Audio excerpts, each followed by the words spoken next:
дете имаш ли, приятели имаш ли, роднини имам. Добре. Времето ми минало. Вие казахте целият текст, но самото заглавие знаете ли как е точно? Ми така е, приятелю мой. Добре, ще я потърсим, ама преди вас. Извинете, ако не, тогава с песента на Володя Стоянов три юнака вино пие, защото има трима внука.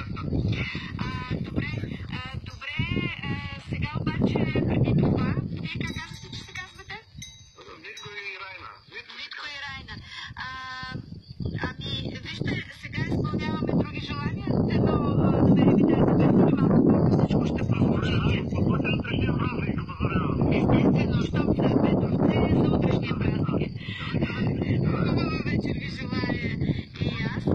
Сега изпълнявам желанието на нашия слушател Христо Хранов, който се обади от село Побораци, Радомирско. Доколкото усетих, някаква група или компания се е събрала, желага изпълнение на Георги Гоцев. С нощи минах покрай вас и слушаме тази песен.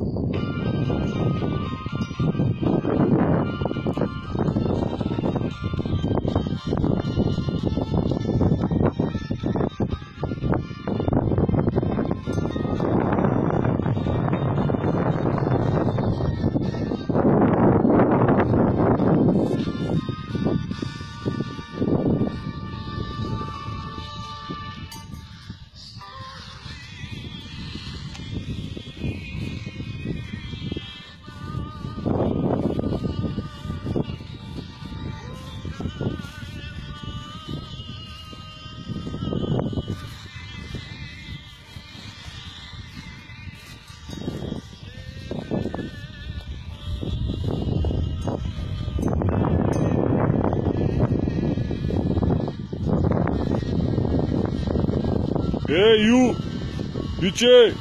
Пич! Проверка! Биг за 100 крави. Гай, Юлий и Цезар. Юй! Не!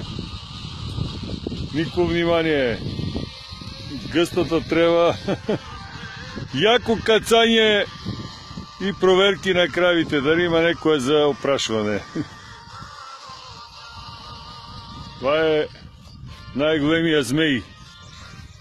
Гай, Юлий и Цезар. Къде си, майкана? Като обичам. Я да те видя. Я да ми видя. Тия мухичите иззад. Гадни твари. Гадни твари. Змей. 5 годишен змей ще стане на 13 юли. Чудовище, 1 тон. И майкана. Най-красивия между красивите.